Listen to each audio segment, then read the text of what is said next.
Lights on.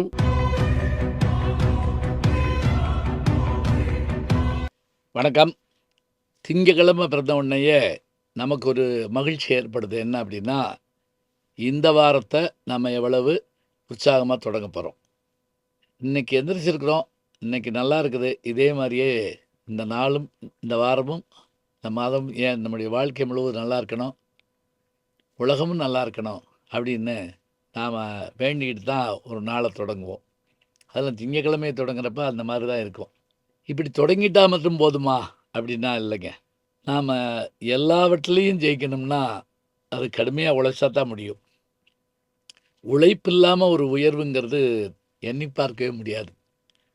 முதல்ல எண்ணம், செயல், பிறகு வெற்றி, அவ்வளோதான். அப்போ இது எப்படி கிடைக்கும்? கிடைக்கிற சந்தர்ப்பத்தை பயன்படுத்தணும். உதாரணமாக அளவள்ளியப்பா அவர்கள் எழுதின பெரியோர்கள் வாழ்வில் இருந்துன்னு ஒரு சின்ன புத்தகம் படித்தேன். அதில் ஒரு செய்தி என்னை ரொம்ப ஈர்த்தது. என்ன அப்படின்னா, தஞ்சாவூர் மாவட்டம், அப்போ பிரிக்கப்படாத தஞ்சாவூர் மாவட்டத்தில் மழை பெருசாக பேஞ்சிட்டு இருந்தபோது ஏரி உடச்சி இதாயிருமோ அப்படிங்கிற ஒரு சூழல் ஏற்பட்டது. அப்போ உடனடியாக ஓடி வந்து அந்த உயர் அதிகாரிகிட்ட சொல்கிறாங்க. அவர் என்ன பண்ணுறாரு, போய் தலையாரியும் கணக்கு பிள்ளையும் கூட்டும் அப்படிங்கிற அனுப்புகிறாரு. அங்கே தலையாரியும் காணோம், கணக்கு பிள்ளையும் காணோம். தலையாரி என்பவர் என்னென்னா அந்த கிராம ஊழியர். கணக்கு பிள்ளைங்கிறவர் அவர் வந்து அந்த ஊரினுடைய நிலம், மற்ற கணக்குகளை எல்லாம் பார்க்கக்கூடியவர். வரி சொல்லிக்கிறதெல்லாம் அவர் கையில் தான் பொறுப்பு. இவங்க 2 பேருக்கு பதிலாக ஒரு சின்ன பையன் உட்காந்துருந்தார். இப்படி பெரிய அதிகாரி கூப்பிட்றாருனோடனே யாரும் இல்லைன்னொன்னே அந்த பையனே வந்துட்டார். அதிகாரிக்கு கண்ணு சிவந்து போச்சு. கணக்கு பிள்ளையை கூப்பிட்டு சொன்னால் அந்த சின்ன பிள்ளையை கூப்பிட்டு வந்திருக்கே அப்படின்னு. ஆனால் அந்த பையன் சொன்னார், இப்படி கணக்கு பிள்ளை இன்னொரு முக்கியமான வேலையாக போயிருக்காரு. கர்ணம், நான் நீங்கள் சொல்கிற வேலையை நான் பார்க்குறேன்னு. உன்னால் எப்படி பார்க்க முடியும் அப்படின்னு கேட்டார். இல்லை, நான் போய் பார்த்துட்டு வரேன் அப்படின்னு அந்த ஏரியை நோக்கி இவர் அந்த கூட வந்தவரோட வேகமாக ஓடுறார். ஓடி பார்த்து திரும்பி வந்து அவர்கிட்ட ஒரு இதை குறித்து கொடுக்குறாரு, எழுதி கொடுக்குறாரு. அதை பார்த்து அவர் சிரிச்சிட்டார். என்ன காரணம்னா, அதில் இந்த ஏரி உடைபடாமல் இருக்க என்னென்ன பொருள் வேணும், இவ்வளோ ஆட்கள் வேணும், இவ்வளோ வேகமாக வேலை செஞ்சோம்னா இதை சரி பண்ணிடலாம் அப்படின்னோடனே, என்ன இந்த பையன் அவன் பாட்டுக்கு கைக்கு வந்ததெல்லாம் எழுதி கொடுத்துருக்கான், இதை வாங்கிட்டு சேருது. அதுக்குள்ளே 2-3 பொறியாளர்கள் ஓடி வந்துட்டாங்க தகவல் கேட்டு. அவங்ககிட்ட கொடுத்தோன்னே அவங்க எல்லாம் ஆச்சரியப்பட்டு போனாங்க. இது எழுதியிருக்கிறது சரியாக தான் இருக்குன்னாங்க. சரி, அப்போ உடனே வேலையை தொடங்குங்க. அந்த பையனை பார்த்து ஆச்சரியப்பட்டு, நீ என்னவா இருக்க? ஒன்றும் இல்லை, எங்களுக்கு சொந்த ஊர் தஞ்சை மாவட்டம் உச்சவாடி. எங்கள் அப்பா வெங்கடநாராயண சாஸ்திரி, அவர் நான் சிறு வயதாக இருக்கப்போ இறந்து போயிட்டதுனால என்னுடைய தாயாரோடு வந்து நான் இங்கே இருக்கேன். அப்படியா, சரி, உன் பேர் நான், என் பேர் முத்துசாமி. சரிப்பா அப்படின்ட்டார். ஒரு மாதம் கழித்து ஒருத்தர் வந்தவர், நான் எவ்வளவு வரி கட்டணும்னு எனக்கு சரியாக கணக்கு தெரியல, ஏன்னா எனக்கு ஊர் முழுக்க நிலம் இருக்குது, பல ஊர்கள் நிலம் இருக்குது, எவ்வளோ வரி கட்டணும்னு தெரியலன்னொன்னே திரும்ப இதே கணக்கு பிள்ளை அனுப்புகிறப்ப இந்த பையன்தான் வர்றாரு. இதை கேட்ட உடனே, உங்கள் நிலத்தெல்லாம் வரிசையாக சொல்லுங்கள் அப்படின்னு அந்த பையன் கேட்குறாரு. கையில் இன்றைக்கி இருக்கக்கூடிய கால்குலேட்டரும் இல்லை, கணக்கு போடுற கருவிகள் எதுவும் இல்லை, பேனா இல்லை, நோட்டு இல்லை, எதுவுமே இல்லை. அவர் சொல்ல சொல்ல சொல்ல சொல்ல மனக்கணக்கு போட்டு இவ்வளவுக்கு இவ்வளவுக்கு இவ்வளவுக்கு இவ்வளவு வரி கட்ட வேண்டியிருக்கும் அப்படின்னு சொன்னோடனே இப்போவும் அந்த பெரியாரியார் ஆச்சரியப்படுறாரு. சரி, இவர் சொன்னது இருக்கட்டும், எதுக்கு எல்லா இவங்களையும் வர சொல்லி கணக்கு போட்டு பாருங்கன்னா, இவர் சொன்ன அந்த இது அச்சரம் பிசகாமல் அப்படியே இருக்குது.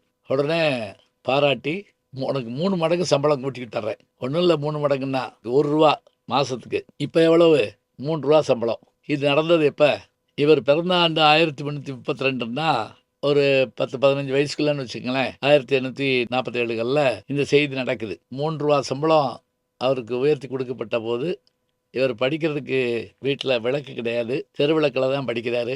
அப்போ அங்கே இருந்த முத்துசாமி நாயக்கர் என்கின்ற அந்த தாசில்தார் என்ன பண்ணாரா, இந்த பையனுடைய அபாரமான ஆற்றலை அறிவியும் பார்த்து அங்கே இருக்கக்கூடிய மாண்டிசோரில் சென்னையில் வந்து படிக்க வச்சு, பிறகு மாநில கல்லூரியில் படிக்க வச்சு சட்டம் பயில வச்சார்.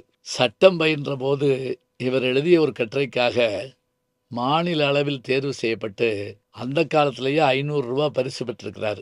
அதோடு மட்டுமல்ல, இவருடைய வாழ்க்கையினுடைய பெரிய மாற்றம், இந்தியாவிலேயே முதலில் தமிழகத்தில் ஒரு தமிழர் உயர் நீதிமன்றத்தினுடைய நீதிபதியாக அமர்த்தப்படுகிறார் என்றால் அவர்தான் சர் டி முத்துசாமி ஐயர்.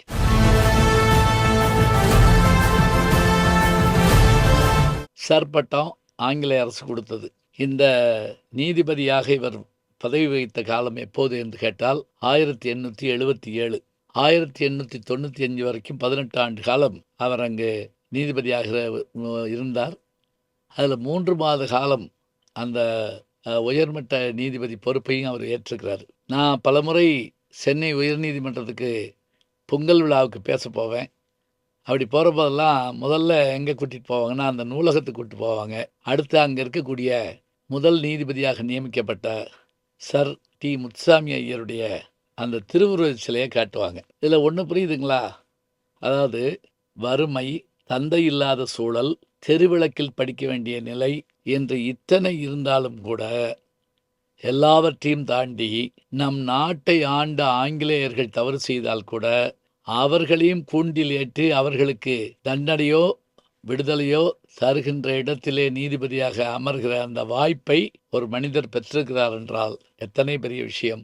உவே சாமிநாதையர் அவர்கள் எழுதின என் சரித்திரத்தை தொடர்ந்து படிச்சுக்கிட்டே இருப்பேன். அதில் ஒரு முறை அவர் எழுதுகிறாரு, நான் ஒரு திருமணத்துக்கு சென்றிருந்த போது அந்த ஊரே கொண்டாட்டமாக இருந்தது. அப்போதெல்லாம் ஏதேனும் ஒரு வீட்டில் விசேஷம் என்றால் வீட்டில் எல்லோரும் வந்து அங்கு சாப்பிடுவார்கள்.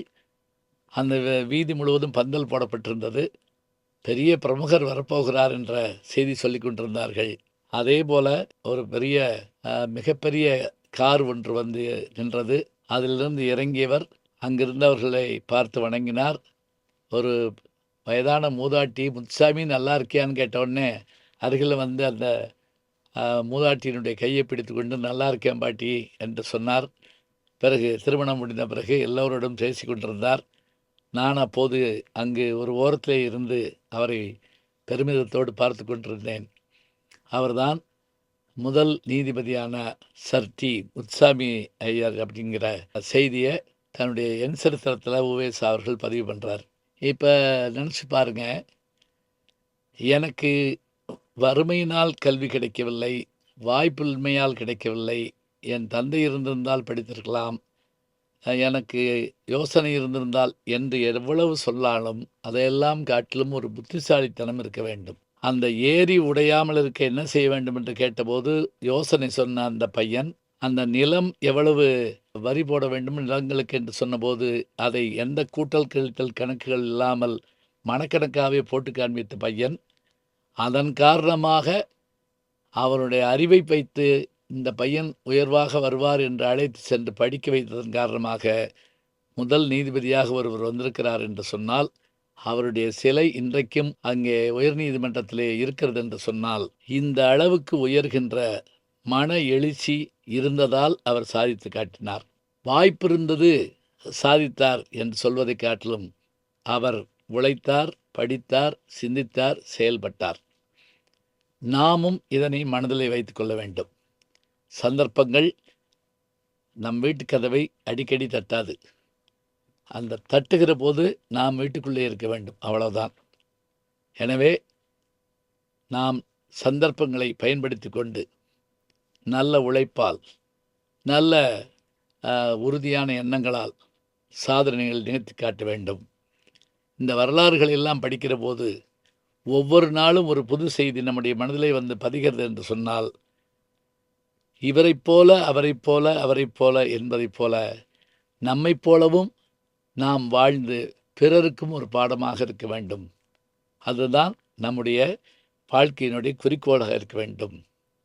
ஏனென்றால் வாய்ப்பு ஒரு முறை கிடைக்கிறது. அந்த வாய்ப்பை பயன்படுத்தி கொண்டு சாதனைகளை செய்வது நம்முடைய கடமை. நல்ல செய்திகளை நாளும் சிந்திப்போம், நாளை சந்திப்போம். வணக்கம். ஜி ஞானசம்பந்தன் யூடியூப் சேனல் பாருங்க. உங்களை தேடியே உங்க வீட்டுக்கு வருது. கேட்காம ஒரு விஷயம் உங்களை தேடி வருது பாருங்க, அதை பிடிச்சி வச்சுக்கோங்க. நம்முடைய ஜி ஞானசம்பந்தன் யூடியூப் சேனலை தொடர்ந்து எக்ஸலம், இன்ஸ்டாகிராம், ஃபேஸ்புக், வாட்ஸ்அப் என்று அனைத்து தளங்களிலும் நாம் இயங்கிக் கொண்டிருக்கின்றோம். நீங்களும் எங்களோடு வாருங்கள்.